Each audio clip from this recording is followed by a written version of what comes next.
அனைத்து யூடியூப் நேயர்களுக்கும் வணக்கம். இன்றைக்கி நம்ம என்ன பார்க்க போகிறோம்னா, பழமையான பிரசித்தி பெற்ற சிவாலயமான கங்காதீஸ்வரர் கோவில் பற்றி தான் பார்க்க போகிறோம்.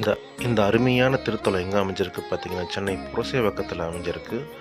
இது இப்போ தான் போன வருடம் கும்பாபிஷேகம் பண்ணியிருக்காங்க. ஸோ எல்லா ஆன்மீக நண்பர்களும் இதை பார்த்து சந்தோஷப்படணும்னு வேண்டி கேட்டுக்கிறேன். இந்த பிரசித்தி பெற்ற சிவபெருமான் கோயில் கங்காதீஸ்வரன் அழைக்கப்படுகிறது. தாயார் பங்காஜாம்பால் அழைக்கப்படுகிறாங்க. கோயிலோட சிறப்பு அம்சமே பார்த்திங்கன்னா, தாயாரும் தந்தையோரும் 2 பேருமே நம்ம ஒன்றாவே தரிசிக்க முடியும். நீங்கள் உள்ள என்ட்ரன்ஸ் ஆனோடனே பார்த்தீங்கன்னா நேராக சிவபெருமானை பார்க்கலாம், அப்படி தாயார் பங்கஜாம்பாலம் பார்க்கலாம். நீங்கள் அவ்வளோ அருமையான திருக்கோயில் இது. எல்லோரும் வழிபடணும்னு ஆசைப்பட்றேன். இந்த கோயிலுக்கு நீங்கள் வெளிப்புறமாக வந்தீங்கன்னா இந்த ஒரு அருமையான சிவபெருமான் சிலையை நீங்கள் பார்க்கலாம். இதுக்கு அழகாக பண்ணியிருக்காங்க.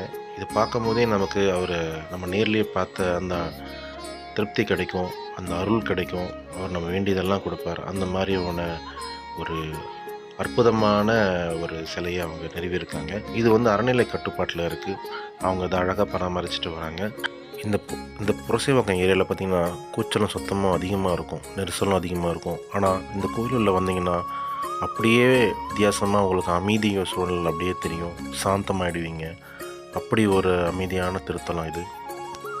இந்த திருத்தலம் பார்த்திங்கன்னா 1008வது லிங்கமாக பகிரத முனிவரால் பிரதிஷ்டை செய்யப்பட்ட சிவ ஆலயம். இந்த கோயில் வரலாறு முழுக்க இந்த சுற்றுச்சூழலில் செதுக்கியிருக்காங்க. இந்த கோயில் வரலாறு படி பகிரதன் ஆட்சியில் நாரதர் வருது தெரியாமல் ஆட்டம் பாட்டம் கொண்டாடத்தில் இருந்திருக்காங்க. தனது தவறை உணர்ந்த பகிரதன் நாரதர்கிட்ட சாப விமோச்சனம் வாங்காமல் இருக்க அறிவுரை கேட்குறாரு.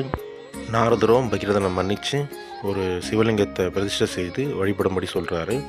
அப்படி உருவானது தான் இந்த கங்காதீஸ்வரர் 1008வது திருக்கோயில் திருத்தலம். அதே மாதிரி யாரெல்லாம் இந்த கோயிலில் தவறை உணர்ந்து மன்னிப்பு கேட்குறீங்களோ அந்த இறைவனர்கள் உங்களுக்கு கிடைக்கின்றது தான் ஐதீகம்.